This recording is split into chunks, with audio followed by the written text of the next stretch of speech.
नमस्कार साथियों, मैं कैमूर से संजय कुमार। साथियों, हम आज चर्चा करने जा रहे हैं ग्रेच्युटी पर। देखिए, ग्रेच्युटी बहुत ही महत्वपूर्ण है और ये 1972 एक्ट के तहत कर्मचारियों, चाहे वो प्राइवेट हो या सरकारी हो, ठीक है, दोनों स्तर पर आप 5 वर्ष काम कर लिए, ठीक है, और 5 वर्ष के बाद आपको ग्रेच्युटी देना पड़ेगा। आप इतना दिमाग में, कंपनियां आप देखते होंगे 5 साल लगातार सेवा के बाद आगे क्यों नहीं बढ़ाती हैं? सेवा आपका ब्रेक कर देंगी, फिर आगे आपको रखेंगी। इसका वही ग्रेच्युटी समस्या है, ठीक है। वो सेवा टूट हो जाएगा, उसके बाद पीछे का नहीं जुड़ता है, ठीक है। ये समझने की चीज है। अब यही मैं जो बार बार कहता हूं कि छत्तीसगढ़ में आपको नया ज्वाइनिंग दे दिया गया। सरकार ने उन लोगों की सेवा पुरानी खत्म कर दी और नए सिरे से नया ज्वाइनिंग डेट, नया ज्वाइनिंग करा दिया सरकार ने। उन लोगों को ग्रेच्युटी से खत्म कर दिया, नहीं लाभ मिला उनको। तो ऐसा उसका रूल है। अब हमारे बिहार की बात है, हम नियोजितों की बात है। ग्रेच्युटी ये हम लोगों को नियोजित भाई है, अभी तो नहीं मिल रहा। कुछ लोग कहते हैं अरे ऐसे ही देवे नहीं करी, सरकार की बात है। ऐसा नहीं है। आप देखिए, कुछ केसों में जीत, कुछ केसों को सरकार वकील ही गायब हो जा रहे हैं, लटका के चलना। कुछ हमारी खामियां जिसकी वजह से लटक जाती हैं, कुछ सरकार लटकाना चाहती है, उस तरह से लटक जाता है।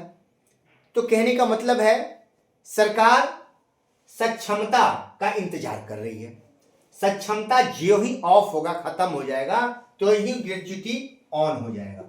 ये आप जान लीजिए, वो देना ही देना है, उसको नहीं कह सकते हैं। ये 100% हमारे नियोजित भाई कंफर्म रहे कि ग्रेच्युटी मिलना है। चूंकि LIC के कर्मी को मिलता है, किसी प्राइवेट कंपनी में 5 साल से अधिक कर ली तो उनको मिलना है, फिर हमको कैसे नहीं मिलेगा? इसी रणनीति के तहत नई ज्वाइनिंग दी गई 100%। अब कितना राशि बचत होगा इससे, ये समझने की बात है। समझिए कितनी राशि बच जाएगी डेट ऑफ ज्वाइनिंग चेंज करने से। आप, चूंकि ग्रेच्युटी जो है ये टैक्स फ्री होता है, tax free gratuity tax free होता है, उस पर टैक्स नहीं लगता है, क्योंकि वो पारितोषिक होता है। उसको पारितोषिक भी कहते हैं हिंदी में, ठीक है। तो वो टैक्स फ्री होता है, उस पर टैक्स वैक्स नहीं लगता है। अब देखिए, डेट ऑफ ज्वाइनिंग का क्या महत्व है इसमें। अब डेट ऑफ ज्वाइनिंग का भैया सबसे बड़ा महत्व है, ठीक है। डेट ऑफ ज्वाइनिंग सबसे महत्वपूर्ण है आपके सर्विस का। कोई सर्विस करते हो, डेट ऑफ ज्वाइनिंग महत्वपूर्ण होता है। और हम लोग देखे हैं कि हम लोगों की डेट ऑफ ज्वाइनिंग कई बार बाधित हुई है। ये आप ध्यान दीजिएगा, इसी बात को मैं कहता था कि डेट ऑफ ज्वाइनिंग बार बार क्यों, नई डेट ऑफ ज्वाइनिंग क्यों, समझ गए। वो तो कहिए कि हम लोगों का भाग्य था कि 15 में नहीं वो चेंज हुआ, नहीं तो 15 में हम लोग डेट ऑफ ज्वाइनिंग, अगर ऐसा हुआ होता तो सारे लोग छोड़ दिए होते, ठीक है। लेकिन आज भी देखिए हुआ, ऐसा हुआ है ना, लेकिन हम लोग बचे हुए हैं। देखिए, 2 चीज महत्वपूर्ण है, वेतन और वर्ष। ग्रेच्युटी में आपका आखिरी वेतन और कितना समयावधि, आपने कितने साल नौकरी किया, ये महत्वपूर्ण होता है, ठीक है। वेतन, अभी देखिए, अभी हम लोग हैं, कैलकुलेशन हमने दिखाया है, आप समझिए 2006 से 26-20 वर्ष अगर सेवा किए हैं, मूल वेतन प्लस DA पर होता है, ठीक है। अगर आपकी सेवा 20 वर्ष है और 50,000 रुपया आप वेतन, मूल वेतन और DA मिला के हो जाता है, तो 15 से गुणा होगा, ठीक है। 15 गुणे 50,000 बराबर 7.5 लाख हुआ ना भैया, ये 7.5 लाख रुपया हुआ। उसके बाद सेवा अवधि, अगर आपकी सेवा अवधि 20 वर्षीय हुई तो 20 गुणे 7.5 लाख, ठीक है, यहां हुआ 20 गुणे 7.5 लाख।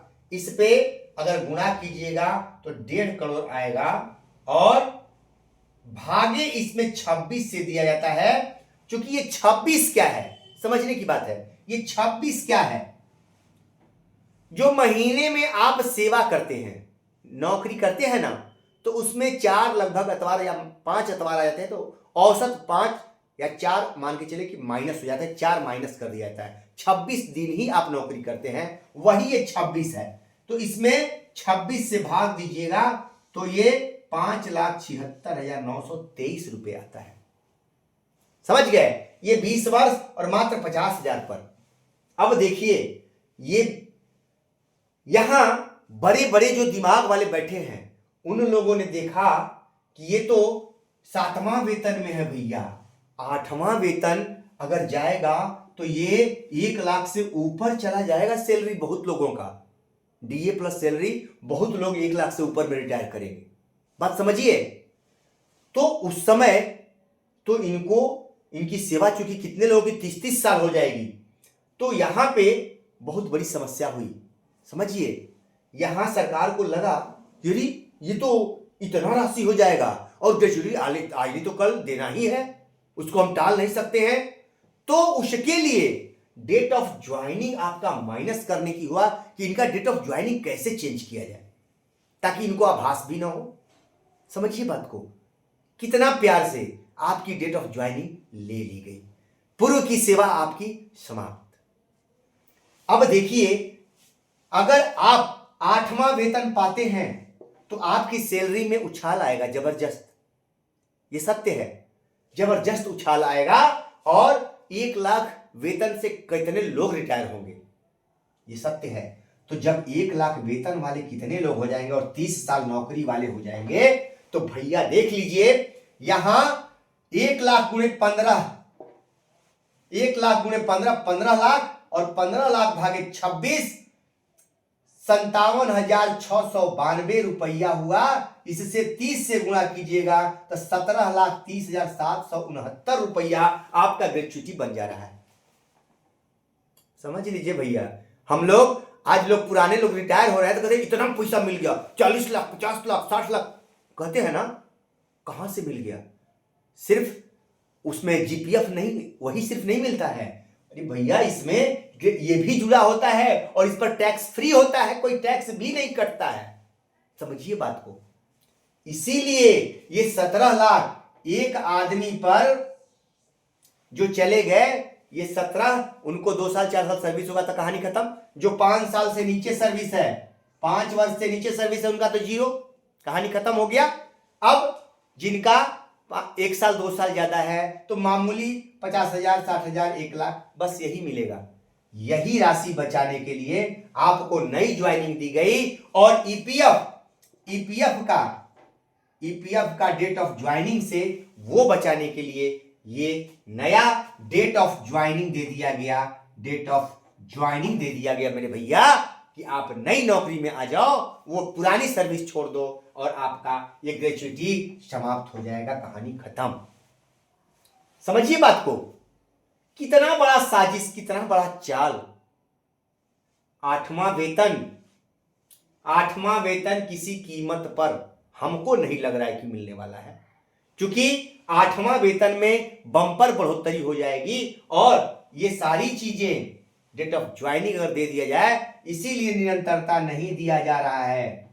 ठीक है, निरंतरता इसीलिए निरंतरता नहीं दी जा रही है कि अगर दे दी जाएगी तो ये ग्रेच्युटी भी देना पड़ेगा। एक एक आदमी को, किसी को 15 लाख, किसी को 17 लाख, तो जोड़ लीजिए, अगर 3 लाख लोगों को देना पड़ गया तो कितना राशि हो जाएगा, अंदाजा मिला लीजिए भैया।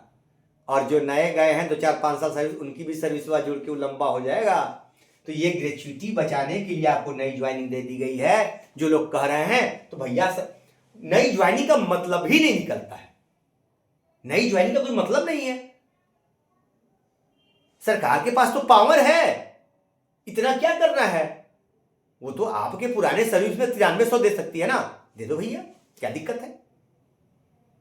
बहुत अधिकार है, कुछ भी कर सकते हैं, 9300 दे सकते हैं, कुछ भी। तो फिर ये नई ज्वाइनिंग देने की क्या आवश्यकता थी? परीक्षा हार्ड ले लीजिए हमसे, क्या दिक्कत है? नई ज्वाइनिंग का क्या मतलब है? 15 में 5200 का स्केल दिए तो नई ज्वाइनिंग तो नहीं दिए, वहां पे मिस हुआ था, वहां बच गए। टीटी दिए, आए वहां पे, अब कट गई सर्विस।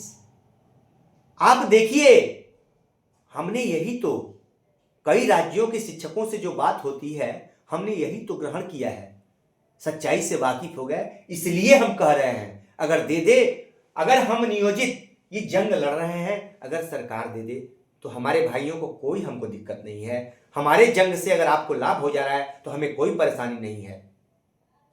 आज प्रेशर है तो समझिए बातों को, कई तरह के मूवमेंट चल रहे हैं, और साथ ही हमारे नियोजित भाई, चूंकि हमारे बिहार में अभी 1-2 नेता और शिक्षक ही बोल रहे हैं जो प्रभावी हैं, वही बोल रहे हैं कि नियोजित के लिए खांटी बोल रहे हैं, ठीक है? बाकी कोई नाम ले रहा है, आप देख रहे हैं तो नियोजित, लेकिन नहीं बोल पा रहे हैं।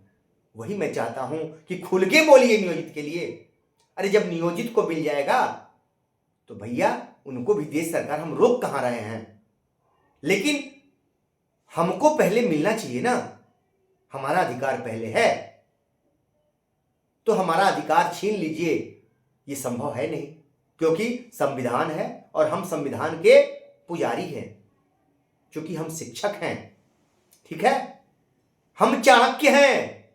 और धनानंद अगर अपमानित चाणक्य को किया तो धनानंद ने कैसे बदला लिया आप लोग जानते हैं। धनानंद ने चाणक्य तैयार किया और उसकी सारी सेना, चूंकि शिक्षक के हाथ में शास्त्र होता है, और शस्त्र होता है तो सिखाने के लिए, लड़ने के लिए नहीं। लेकिन महाभारत के युद्ध में आपने देखा ना, गुरु भी लड़े थे, क्योंकि शस्त्र, जब गुरु लड़ते हैं ना तो विध्वंस हो जाता है, ठीक है? जब गुरु, चूंकि उनके हाथों में शस्त्र और शास्त्र दोनों होते हैं, तो उनकी लड़ाई बहुत भयानक होती है और विध्वंस होता है। इसलिए चाणक्य ने स्वयं लड़ाई नहीं, सिर्फ अपना शिष्य तैयार किया उन्होंने, और लड़ाई, धनानंद का पतन हुआ ना। तो ये ध्यान रखिए, किसी शिक्षक पर उंगली उठाने से पहले एक बार सोचना होगा। हाँ, वाकई में शिक्षक हो तब, वाकई में शिक्षक हो तब, मेरा यही कहना है। साथियों, ये जानकारी, अभी बहुत सारी चीजें इसमें छूट रही हैं, बहुत सारी चीजें हैं कि ग्रेच्युटी आपको 100% लिख लीजिए, कोई रोकने नहीं जा रहा है, ये मिलने जा रहा है आपको, नियोजित को मिलने जा रहा है। थोड़ा वक्त बस सक्षमता के चलते लग रहा है, उसके बाद खुद ये केस उठा लिया जाएगा और आपको इसका लाभ। अब हमारे कई साथी पूछ रहे थे, तो भैया थोड़ा सा इस पे हम जानकारी ले लेते हैं। आप जो रिटायर हो गए हैं वो डीओ ऑफिस में इस चीज की जानकारी लिखित आवेदन देते हुए कर लें, ठीक है, ग्रेच्युटी के लिए। उसके बाद इसका कार्यालय, इसका कहां से कैसे, जैसे ईपीएफओ कार्यालय है तो ग्रेच्युटी के लिए कैसे, उसके बारे में थोड़ा विस्तृत जानकारी ले रहे हैं, ठीक है। फिर आपको, क्योंकि ऐसा नहीं भैया मैं कहता हूं मैं एक मामूली शिक्षक हूं, समझ रहे हैं, वो मामूली नहीं, मामूली परीक्षा वाला नहीं, मैं मामूली हूं, मामूली शिक्षक हूं और आप लोगों से सीखता रहता हूं। हम सारे बिहार के नियोजित भाइयों से सीखते रहते हैं और आप लोग मुझे सिखाते रहिए, यूं ही आगे बढ़ाते रहिए और आप लोगों के साथ हम चलते रहेंगे और सीखते रहेंगे, लिखते रहेंगे, कोई गम नहीं है। कई भाई फोन कर रहे हैं, भैया आप विचलित नहीं होइए, आपके साथ हैं हम लोग। तो भैया आप लोग बिल्कुल, मैं विचलित नहीं हूं, मैं कोई टेंशन में नहीं हूं। आप लोग जितना सहयोग कर रहे हैं मैं बिल्कुल मजबूत हूं। हवा के झोंके आते रहते हैं, क्योंकि आप सही मार्ग पे चलेंगे तो अवरोध तो आएंगे, अवरोध आएंगे, लेकिन उससे हमको विचलित नहीं होना होता है। अंत में विजय सत्य की होती है और होकर रहेगी। नमस्कार भैया, फिर मिलेंगे।